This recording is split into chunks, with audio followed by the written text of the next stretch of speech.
بسم اللہ الرحمن الرحیم۔ دوستو،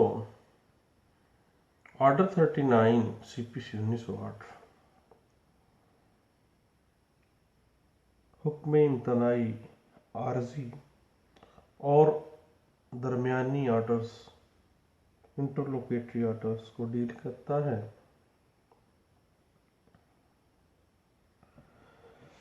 حکم امتناعی دوامی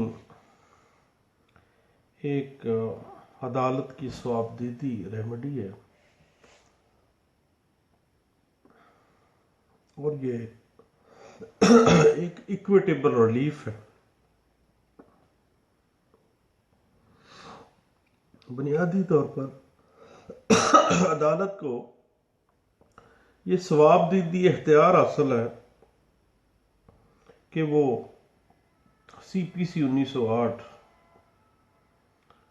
آرڈر 39 رول 1 اور 2 کے تحت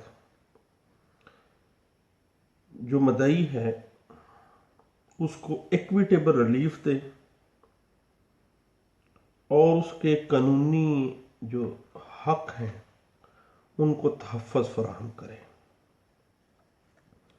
اب حکم امتناعی عارضی کے لیے 3 شرائط ہیں۔ نمبر 1 پہ irreparable loss ہے کہ اگر مدعی مقدمہ کو حکم امتناعی عارضی تا فیصلہ مقدمہ جاری نہ کیا گیا تو اس کو ناقابل تلافی نقصان ہوگا، جو کہ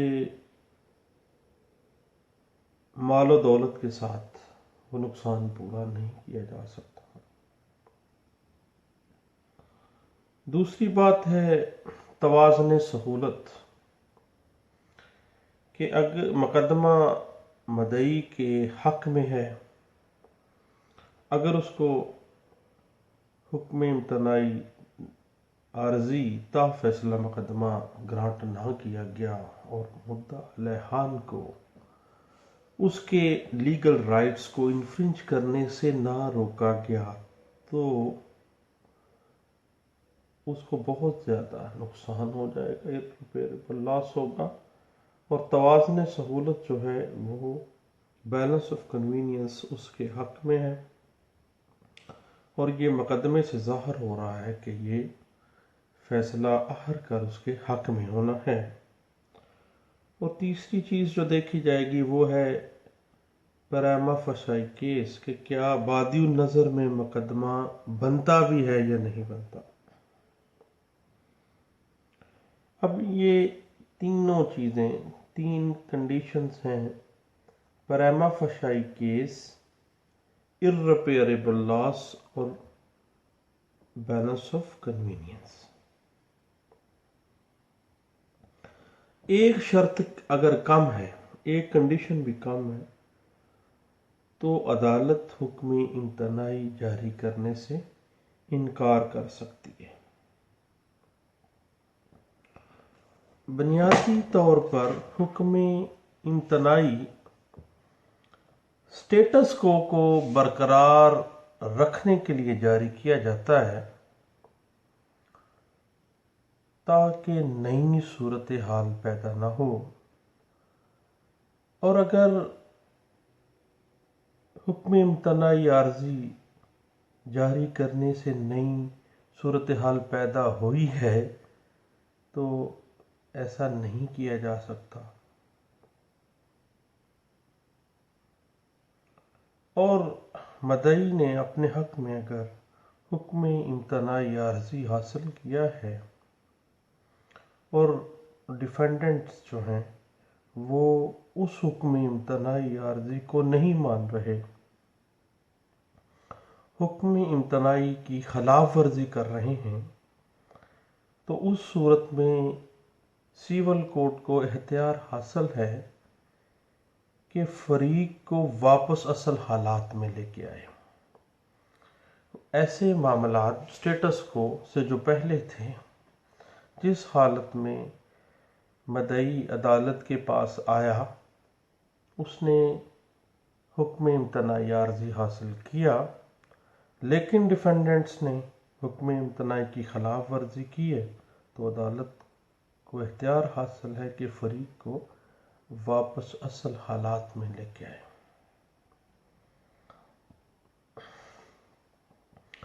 اور اگر حکم امتناعی کی خلاف ورزی کی گئی ہے، than order 39 role 2 and role 3 کے تحت اسی سیول کورٹ میں جہاں سے حکم امتناعی جاری کیا گیا تھا اپلیکیشن دی جائے گی کہ حکم امتناعی کی خلاف ورزی کی گئی ہے، توہین کی گئی ہے عدالت کی۔ لیکن ایک بات ذہن میں رکھنے والی ہے، وہ جناب یہ ہے کہ توہین عدالت ایکٹ 1976 کا اس کارروائی سے دور دور تک کوئی تعلق نہیں ہے۔ یہ عدالت کی اپنی اختیارات ہیں کہ اس عدالت نے اپنے حکم امتناعی کو آنر کروانا ہے۔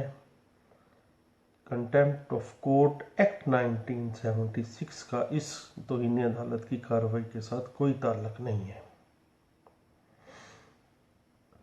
اور حکم امتناعی کی خلاف ورزی کی صورت میں عدالت خلاف ورزی کرنے والے شخص کی جائیداد قرق کر سکتی ہے، اس کو 6 ماہ تک کی سزا دے سکتی ہے، اس کو جیل بھیج سکتی ہے، اور انڈر سیکشن 94C CPC 1908 اور آرڈر 39 رول 2 CPC 1908 کے تحت اس کی جائیداد فروخت کر سکتی ہے۔ اگر کوئی حکم امتناعی کی خلاف ورزی کرتا ہے تو مدعی فوری اپلیکیشن دیتا ہے، اور اپلیکیشن دے کے اس کے خلاف کارروائی کی جاتی ہے جو حکم امتناعی کی خلاف ورزی کرتا ہے۔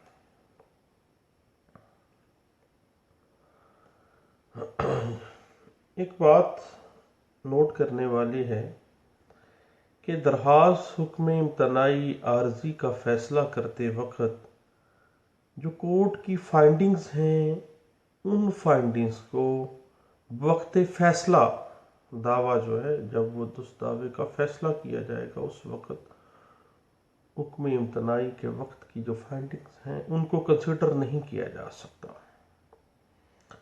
اس بات کی انٹرپریٹیشن کی گئی 2016 MLD پیج ہے 1403 میں۔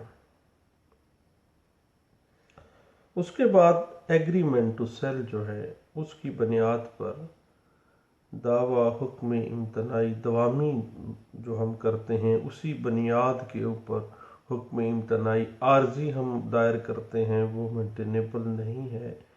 یہ بات ڈسکس کی گئی ہے ایک مقدمے میں جو رپورٹ کیا گیا 2015 CLC پیج ہے 1121 میں۔ اگر کوئی شخص ٹریس پاسر ہے، ناجائز قابض ہو گیا ہے اس پراپرٹی پہ، تو وہ ناجائز قبضہ کر کے سٹے لینے چلا جائے، تو ایسے ٹریس پاسر کو کسی قسم کا کوئی قانونی تحفظ نہیں دیا جائے گا، اور اس کو قطعی صورت حکم امتناعی جاری نہیں کیا جا سکتا۔ یہ بات کہی گئی تھی 2014 CLC پیج ہے 311 میں۔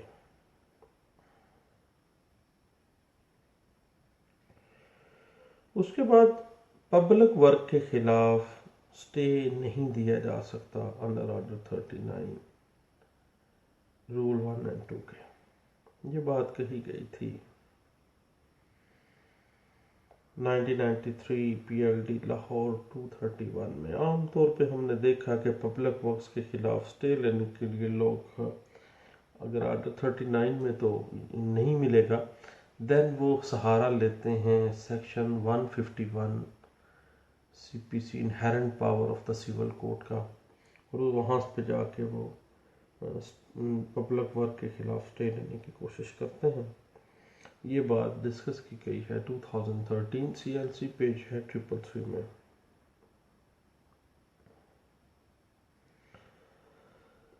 اگر ڈیفینڈنٹ اسٹے کے باوجود سوٹ پراپرٹی کے اوپر قبضہ کر لیتے ہیں تو عدالت مدعی کی درخواست کے اوپر اس قبضے کو واپس دلوائے گی۔ یہ بات ڈسکس کی گئی 2013 YLR پیج ہے 1289 میں۔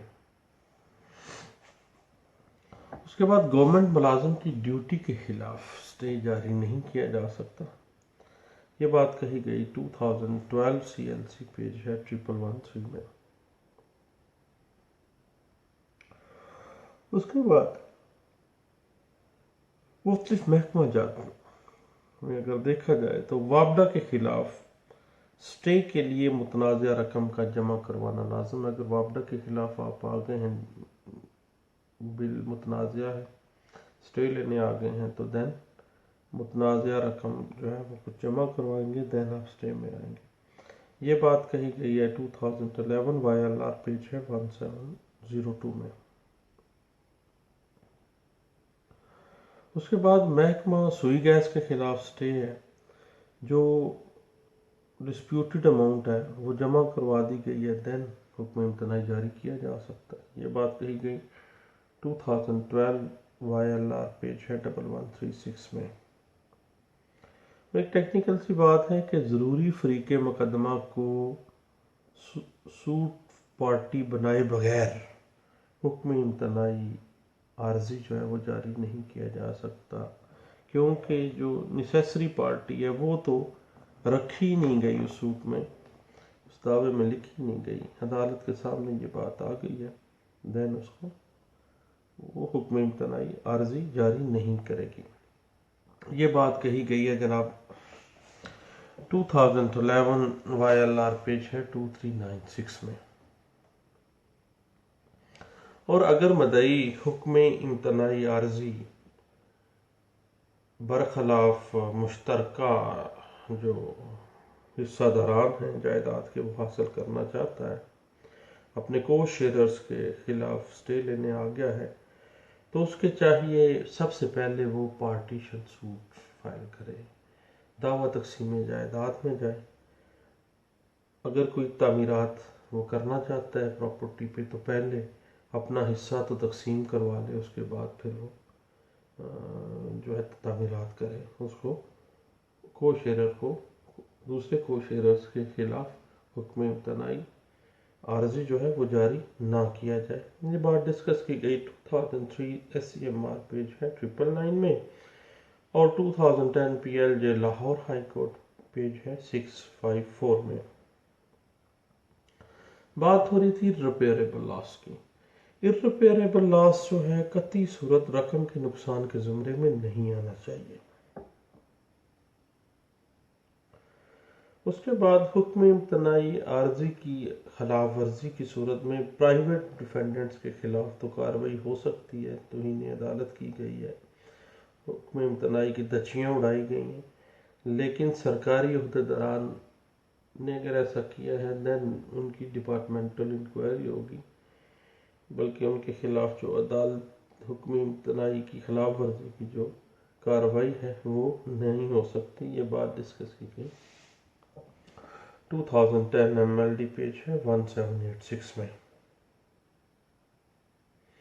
اگر کوئی ایسا کیس فائل کیا گیا ہے جو مینٹینیبل ہی نہیں ہے، اس میں اس اپلیکیشن بھی دے دی گئی ہے آرڈر 39 حکم امتناعی عارضی کے لیے، جب دعویٰ مینٹینیبل نہیں ہے تو اپلیکیشن مینٹینیبل نہیں ہو سکتی، 0/0 خارج ہو جانی چاہیے دعوے کے ساتھ ہی۔ یہ بات کہی گئی 2009 CLC پیج ہے 973 میں۔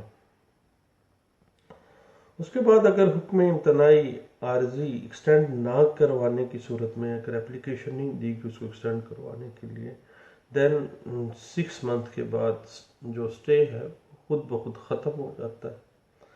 یہ بات ڈسکس کی گئی ہے 2009 CLC پیج ہے 173 میں، یعنی وہ ٹائم سپین بھی واضح کیا گیا ہے۔ اور ایسا آدمی جو دعوے کے اندر پارٹی نہیں ہے، اس کو حکم امتناعی کی خلاف ورزی کرنے پر توہین عدالت میں سزا نہیں دی جا سکتی، یہ بات 1997 SCMR پیج ہے 193 میں یہ بات کہی گئی ہے۔ اس کے بعد اگر درخواست حکم امتناعی عارضی کو خارج کیا گیا ہے دین یہ نہیں ہے کہ وہ دعوی خارج ہو گیا، بلکہ صرف اپلیکیشن کی حد تک وہ خارج ہوئی ہے۔ اگر آرڈر 39 کے تحت حکم امتناعی عارضی سٹے جو ہے وہ کنفرم بھی ہو جائے تو آرڈر 39(2)B کے تحت 1 سال تک حکم امتناعی عارضی جو ہے وہ ویلڈ رہے گا، 1 سال بعد کینسل ہو جائے گا، 1 سال کے بعد کسی قسم کی کوئی کنٹیمپٹ اس کے خلاف ورزی کے اوپر نہیں لگے گی۔ یہ بات ڈسکس کی گئی 2007 YLR پیج ہے 2190 میں۔ اس کے بعد جو رہائشی ایریا ہے اس کو کمرشل ایریا نہیں بنانا چاہیے۔ رہائشی ایریا کے اندر بڑی بڑی بلڈنگز اگر کھڑی کرنے کا کوئی پروگرام بنایا گیا ہے یا کوئی بلڈنگ بڑی بنانے کی تو اس سے جو دوسرے رہائشی ہیں ان کے جو رائٹس ہیں وہ انفرنج ہوں گے، تو اس میں ان کو سٹے گرانٹ کیا جا سکتا ہے عارضی حکم امتناعی میں۔ اور زبردستی کسی کے گھر کا دروازہ جو ہے وہ اس کے آگے بڑی بلڈنگ جو ہے وہ نہیں بنائی جا سکتی، حکم امتناعی جاری کیا جا سکتا ہے۔ اور ایک بڑی ٹیکنیکل سی بات ہے حکم امتناعی عارضی جو عام طور پہ ہم جو میرے جیسے نالائق وکیل ہیں وہ غلطی بھی کر جاتے ہیں، وہ یہ ہے کہ اگر مدعی اپنے دعوے میں ڈیمیجز بھی کلیم کر لیں، ایک طرف وہ حکم امتناعی عارضی مانگ رہا ہے، دوسری طرف وہ اپنے دعوے میں ڈیمیجز بھی کلیم کر رہا ہے، دین حکم امتناعی عارضی کیسے جاری ہو گئے؟ ریپیئریبل لاس کو تو وہ ڈیمیجز میں خود ہی وہ بریچ کر رہا ہے، اس کی دچیاں گھیڑ رہا ہے، غلطی کر رہا ہے بہت بڑی۔ یہ بات مختلف کیس لا میں انٹرپریٹ کی گئی ہے 2005 SCJ پیج ہے 125 اور 1992 PLD Karachi high court page ہے 17۔ اگر دعویٰ حکم امتناعی دوامی واپس لے لیا گیا ہے جس کی بنیاد پہ یہ اپلیکیشن دی گئی تھی دعویٰ حکم امتناعی عارضی کی، وہ اگر مین دعویٰ واپس لے لیا گیا ہے تو بعد میں وڈرا کرنے کے بعد دوبارہ دائر کیا گیا ہے تو واپسی دعوے کا نوٹ دینا ضروری ہے، ادروائز عارضی حکم امتناعی دوسری دفعہ جب اپلیکیشن آئے گی تو جاری نہیں کیا جائے گا کیونکہ وہ کنسیلمنٹ کی گئی ہے عدالت سے۔ یہ بات ڈسکس کی گئی تھی 2005 CLC پیج ہے 291 میں۔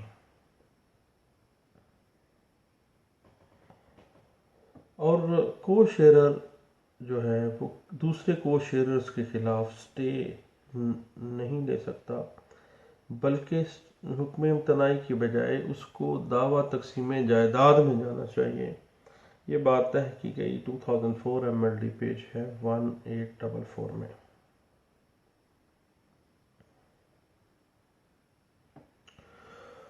اس کے بعد الیکشن پٹیشنز کے حوالے سے ہے کہ الیکشن میں کامیاب ہونے والے امیدوار کو اس کے جو فرائض ہیں بطور کینڈیڈیٹ اس کو سر انجام دینے کے خلاف جو ہے وہ سٹے جاری نہیں کیا جا سکتا، یعنی اگر دھاندلی کی پٹیشن دائر کر دی گئی ہے یا کوئی اور اعتراض لگایا گیا تو کم از کم اس کو اس کے فرائض سے نہیں روکا جا سکتا۔ یہ بات طے کی گئی انٹرپریٹ کی گئی ہے 2004 CLC پیج ہے 1143 میں۔ اس کے بعد جو سرکاری فرائض ہیں ان کے خلاف سٹے جو ہے وہ جاری نہیں کیا جائے گا، یہ عام طور پہ ہمارے ہاں یہ معاملہ سامنے آتا ہے۔ ایک دعویٰ دائر کیا گیا ہے دعویٰ حکم امتناعی دوامی، اس میں مدعی یہ پلی لیتا ہے کہ وہ مالک و قابض ہے پراپرٹی کا اور ڈیفینڈنٹس جو ہیں وہ اس پہ جن کا اس سوٹ پراپرٹی پہ کوئی حق نہیں ہے وہ اس پہ قبضہ کرنا چاہ رہے ہیں، تو قبضہ مدعی میں غیر قانونی مداخلت کرنے سے باز و ممنوع رہیں، عام طور پہ یہ ہم کہتے ہیں۔ تو اس طرح کے سٹیج جو ہے وہ کنفرم ہونی چاہیے تاکہ اس مدعی کے جو لیگل رائٹس آف پراپرٹی ہیں جو قانون اور آئین اسے کنفر کر رہا ہے اس میں مداخلت نہ کی جائے. یہ تمام پرنسپلز ایک کیس لا میں ڈسکس کیے گئے ہیں، وہ ہے 2002 YLR پیج ہے 3851 میں. اور ایک بڑا اہم بات ہے کہ دعویٰ حکم امتناعی کی سپورٹ میں صرف ایفیڈیوٹ کی بنا کے اوپر بھی اسٹے گرانٹ کیا جا سکتا ہے. جب آپ ایفیڈیوٹ دے رہے ہیں تو گویا آپ بیان حلفاً دے رہے ہیں، اپنے تمام جو حقائق آپ کو پتہ ہیں وہ حلفاً دے رہے ہیں، تو اس کی بنا پر بھی حکم امتناعی عارضی جاری کیا جا سکتا ہے. یہ بات کہی گئی 2002 YLR پیج ہے 3851 میں. اور کسی سرکاری اتھارٹی کے لیگل ایکشن کے خلاف سٹے نہیں ہو سکتا کہ انکروچمنٹ اٹھانے والے آ گئے ہیں تو جناب آپ آرڈر 39 رول 1-2 کا سٹے لے کے آ جائیں. نا کوشش کرتے ہیں لوگ 151 CPC inherent power of the civil code کے ذریعے یہ کام ہائی کورٹ سے کروانے کا، لیکن چلتا نہیں ہے زیادہ دیر، وہ بھی ختم ہی ہونا ہوتا ہے ایک نہ ایک دن. یہ پرنسپل اس حوالے سے جو ڈسکس کیے گئے تھے وہ 1994 CLC پیج ہے 606 میں. دوسرا بات یہ ہے کہ ڈیفینڈنٹ کی عدم موجودگی میں پہلی پیشی کے اوپر جو حکم امتناعی عارضی دیا جاتا ہے، اصولی طور پر وہ 15 دن سے زیادہ نہیں دینا چاہیے، بلکہ جب ڈیفینڈنٹ آ جائے گا، صورتحال کھل کے سامنے آ جائے گی، دین اس کا فیصلہ کیا جانا چاہیے. 15 دن سے زیادہ نہ دیا جائے حکم امتناعی عارضی پہلی دفعہ. یہ بات کہی گئی ہے 1998 CLC پیج ہے 1010 میں. اور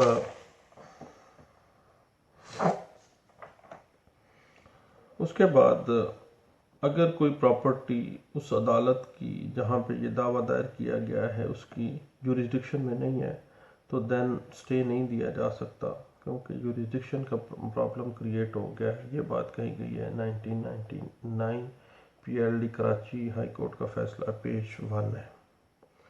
رہائشی علاقوں کے اندر پرائیویٹ سکولز یا کالج نہیں کھولنے چاہیے، سٹے گرانٹ کیا گیا ہے 1999 CLC پیج 66 ہے.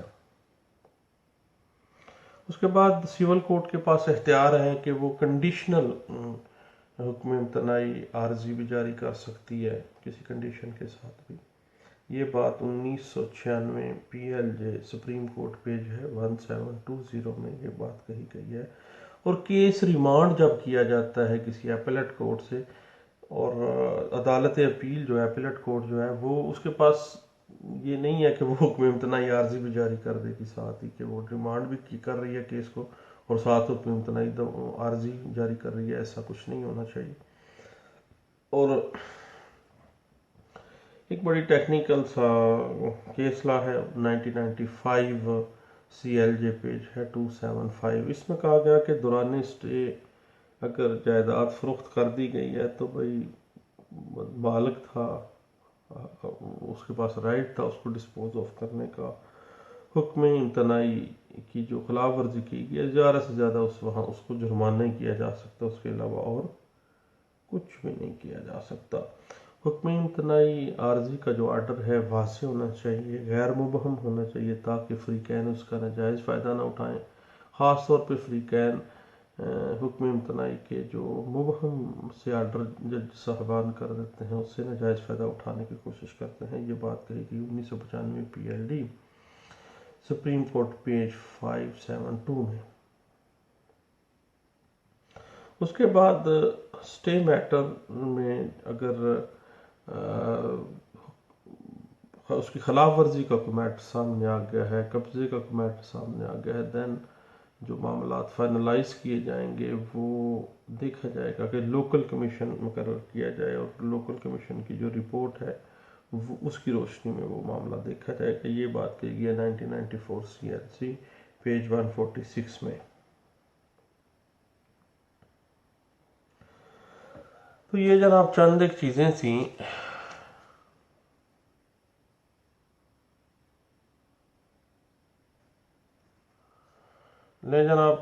چند ایک چیزیں تھیں جو ہم نے ڈسکس کی ہیں. Stay matters under order 39 rule 1-2 CPC 1908 کے، جس کا ہمیں ہر روز تقریباً ہر دوسرے دن ایک سول وکیل کو سامنا کرنا پڑتا ہے. تو اسٹیٹ میٹر سول پریکٹس میں بہت اہم ہوتے ہیں، بلکہ پکی پکائی سکیر ہوتے ہیں. اور جس طرح ایک کریمنل وکیل جو ہے وہ بیلز کو پکی پکائی کھیر سمجھتا ہے، اسی طرح سول کے جو وکلاء ہیں وہ اسٹیٹ میٹرز چھوڑا سا معاملہ گئے جناب آرگو کیے، اسٹیٹ گرانٹ کر کیا، بلے بلے ہو جاتی ہے. Totally discretion of the court ہے، ایکویٹیبل ریلیف ہے. اور اس کے علاوہ یہ باتیں بس ذہن میں رکھنے والی ہیں، میں نے سوچا دوستوں سے شیئر کرتے ہیں. اللہ حافظ. Thank you.